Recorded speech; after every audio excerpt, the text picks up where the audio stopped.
A couple of episodes ago, we spoke about the one-liner, the short paragraph that highlights a problem that your customer has and outlines the solution that you provide. Together, these help your customer, the hero, to transform and reach their desired result. As you know from experience though, the trouble with heroes, or indeed prospects, is that they never act until they're compelled to do so. We've already offered them a plan, and now in today's episode, we're going to get to the most critical part. We need to call them to action. The call to action is where your customer commits and says yes to the support and advice that you're offering. So today we'll see what makes a good call to action and how to get the best impact from them within your emails, web pages and other content.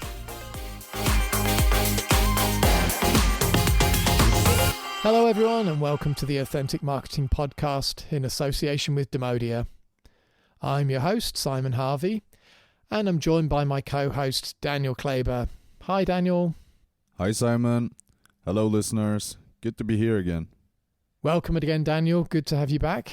So, I hear you were out with your girlfriend last night, so I was hoping that was good. How was that go? Actually, it went pretty well, thanks. We went to the movies and had dinner afterwards. All sounds very romantic. Sounds like things are going well then. Did you get around to asking that big question that you were talking about? No, not yet, but I'm planning to do so within the next couple of weeks. We plan to go to Paris for a weekend trip, and I plan to ask her on top of the Eiffel Tower. Oh, that would be really nice. Yeah, I've been to Paris. I love it up there. Didn't quite get round to pop in the question, but it's very romantic. I hope things go well for you, and I'm sure they will. Thank you very much. I hope so too. It needed a lot of planning to organize this, though. You know what, though? What you're experiencing is exactly like what a customer goes through when they're starting a journey with a new company. First, they need to get to know you and understand if you're the right match. Then you can gradually progress further into the relationship. So it's exactly the same thing. Yeah, that's true. Imagine approaching a girl for the first time and directly asking her to marry you. I somehow don't think that you're going to get very far with that one. You're not going to get the answer that you're looking for. No. Just like with a relationship, when you start your story, you want to get to know each other a little bit first. You need to learn what's on offer, and you need to understand whether or not there's a good match. But just like in a real relationship, you don't want to leave it too long before you actually ask the question and ask the customer to make a decision. Otherwise, you're going to end up in that dreaded friend zone. Oh no, the friend zone. Yeah, but that's so true.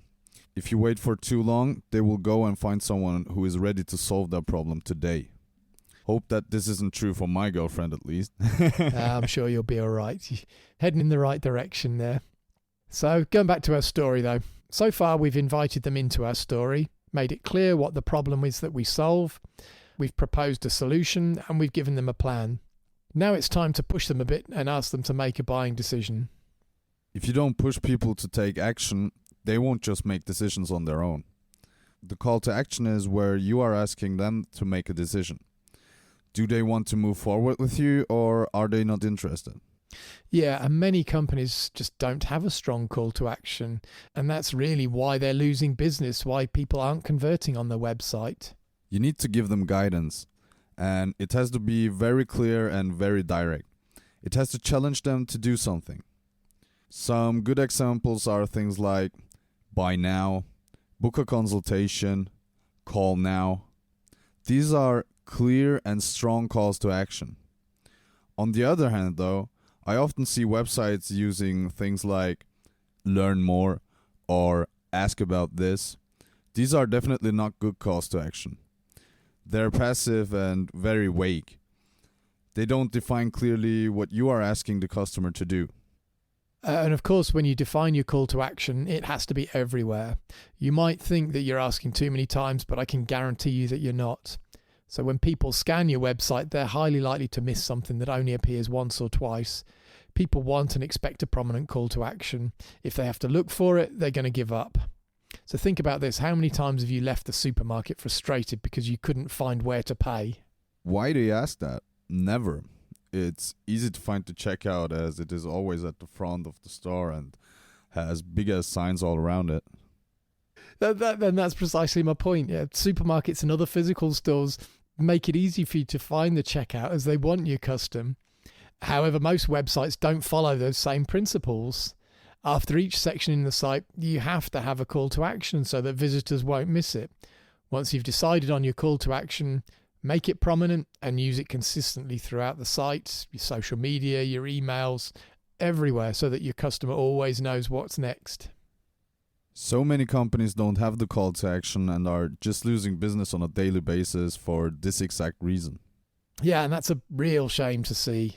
So let's help you out. Let's take a few minutes to take a closer look at how to build calls to action that will work. They'll work for your website, for your emails, part of videos, demonstrations, everywhere.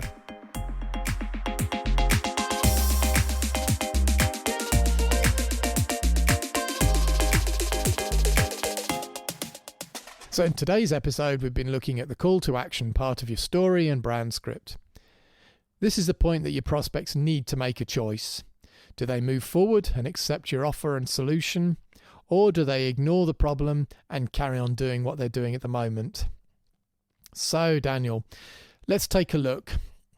Let's start with the two different calls to action type. So there's direct and transitional calls to action. Where would we want to use either of those, and maybe what are some good examples? All right, let's talk about the transitional call to action then. This is a perfect way to introduce yourself to new customers and build that trust without too much pressure. Yeah, this is a great place to start. You got to remember that not everyone that visits your website or reads your emails will want to jump straight into bed with you. Yeah, some people need time and nurturing. The important thing about the transitional CTA is that it's the getting to know you phase of the relationship. So you need to offer something of interest and value to your prospective buyer in order for them to provide you their email address. Yes, nobody will give their email address for a brochure about the business or data sheet of your services. Nope. They want something that's going to lead them toward the solution to their problem. Tips and tricks document, some specific advice, a short training video, or something like that. These are all great ideas for lead generators. That's exactly right. A few things that you can try with your audience might be a short educational email series that explains how to overcome one of their problems, perhaps. A customer testimonial that talks about how others in the same industry are addressing that challenge. A demonstration of your product or something maybe. This could be a video too. Often we find the promise of something that's more interactive can be a real enticement for people that actually want to have a look and play for themselves. And then, of course, there's the trusty PDF. This comes in many forms: reports, workbooks, checklists, white papers, and many, many more. The more important thing with PDFs is that they need to offer value to your customer, help to solve their problem, give them advice, and position yourself as the guide. Some examples for titles might be 5 tips for creating a website that converts, the 3 most common mistakes businesses make in LinkedIn marketing, 5 simple things to do to get people to reply to your sales emails. You know your audience best, so choose something that genuinely helps them and they will convert. Yeah, that's absolutely right. Offer them real value, and only you know what that value is because you know your industry. The thing is, the trap I see many companies falling into that I just want to warn you about, though, is I see many people creating these great long white papers and ebooks, and the trouble is they really say nothing. Yeah, let me give you some examples. A title of one that I saw recently was something like "The Truth About Talent Shortage." So even as an HR professional, I've got little clue as to what advice or benefit that I'm going to get by reading this publication.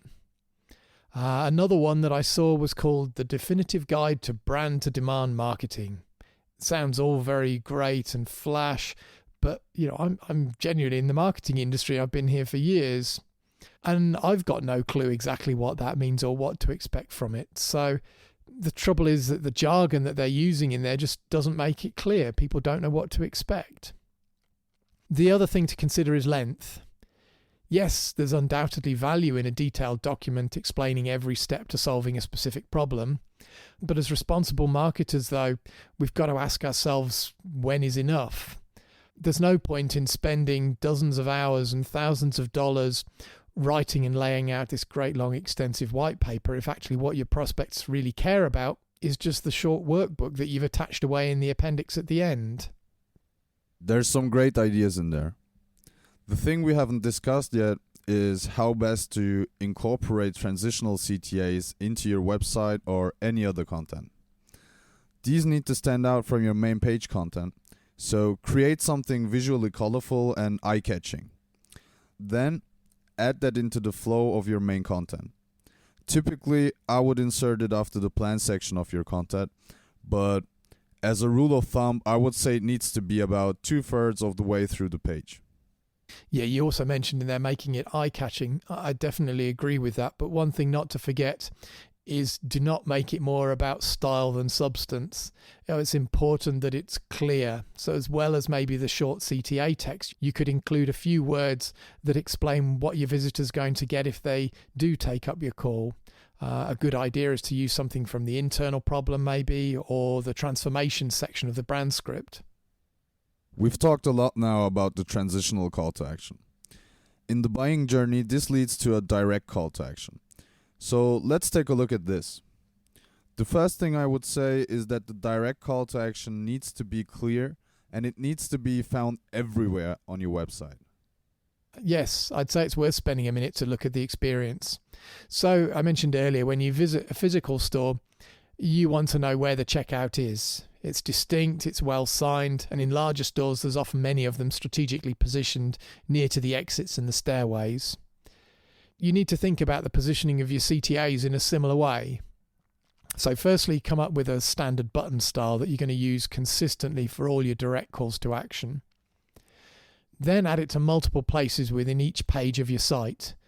The most important place to put one of these CTAs is in the top right-hand corner of every page. Put it there and put it clear. There's a lot of eye tracking and user experience research studies that have shown that this is the place that people naturally expect to find things like checkouts and contact buttons. It's where your eye goes first when you're scanning the page. This is just like the main checkout by the store exit. The other thing I'd say is that you should include your CTA button between each of the main sections of your site. You might think it's appearing a lot, but in reality it's not. And also, don't make people hunt for it. The CTA needs to be continually repeated. The worst thing that you can do is lose prospects because they can't connect with you. So how about the wording our listeners should use within their CTAs then? I'd say the single most important thing about a CTA is that you need to be clear about what you want the prospect to do. So some good examples of this might be order now, start your 14-day trial, schedule an appointment, maybe register today, maybe book a demo or something like that. I want you to think about the action that you want people to take and state it clearly. Things like learn more don't work. They're not clear. So don't be lazy and take a few moments to come up with something that's clear to your visitor, and I guarantee you it's going to get you much better results. The other thing I'd say is that you shouldn't overload your visitors with dozens of different CTAs. As a rule, keep it to just the two that we've discussed. If you add various different CTAs through your page, people are going to get paralyzed by choice. It's a well-known phenomena that the more choices that people have, the less likely they are to make a decision. Those are a couple of great suggestions that make complete sense. So, you've talked a lot about CTAs and web pages, but how else can these be used, and where else should our listeners be putting their CTAs in order to get the best results? I'd say that they can and probably should be used in all your communications. The obvious place, I think, for many people is within emails. In this case, I would usually only recommend a single CTA within one message just to keep things clear. But also don't forget to include that same CTA in several places throughout the content of your email. For example, it's really effective to put a button towards the top of your message as well as at the bottom, as people often don't read all the way through your emails. Another place you should include your CTAs is in your lead magnets or at the end of your videos, or even at the back of a business card. People might not always have the option to click on these as well, so make sure that you also include an obvious URL that people can go to, or even better these days, put a QR code or something there. These really seem to be having a renaissance at the moment, and they're proving really effective. Of course, the other place that we haven't mentioned yet that you don't want to forget is in your social posts. And of course, if you're linking from somewhere outside your website, then make sure it leads to a landing page built around your brand script in order to keep consistency and stand the best chance of capturing the lead. Thanks, Simon. I think that is all great advice.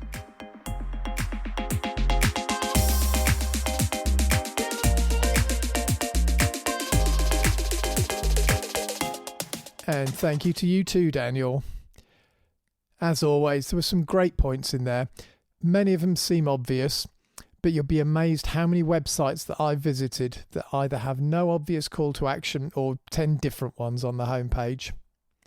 So if you're having problems finding the right CTA to your website or emails, or if you need someone to create story-based copy for your website, then you can hire an authentic engagement coach.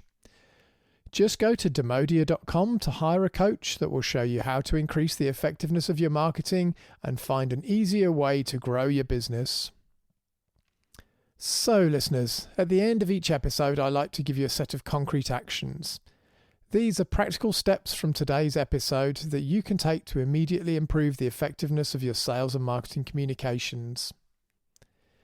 In our conversation today, we talked about calls to action and how important they are within your emails, presentations, and website. So today's action is simple. I want you to go to your website homepage and make sure it has 2 and only 2 calls to action. So you should have a direct CTA that links to something like a trial activation form or a book a meeting form. I want you to make sure this is in the top right-hand corner of your page and make sure it's repeated several times throughout the copy within your page. Then I want you to add a transitional or secondary CTA. This should take people through to a form that provides them with a lead magnet, including something that's got value. This is going to get them started on their journey with you. So I want you to make sure that they're both there and make sure that they're clear. That's it. As simple as that this week. With those 2 simple calls to action, you'll see a significant impact on the number of leads you generate through your site. So that's all for today's episode. Thank you so much for listening to the Authentic Marketing Podcast, where we help you to create a sales and marketing plan that will get you new customers and grow your business. Follow us and rate us wherever you listen to your podcasts. And don't forget to join us on LinkedIn. We love to hear what you want to know and how we're helping your business succeed. See you next time.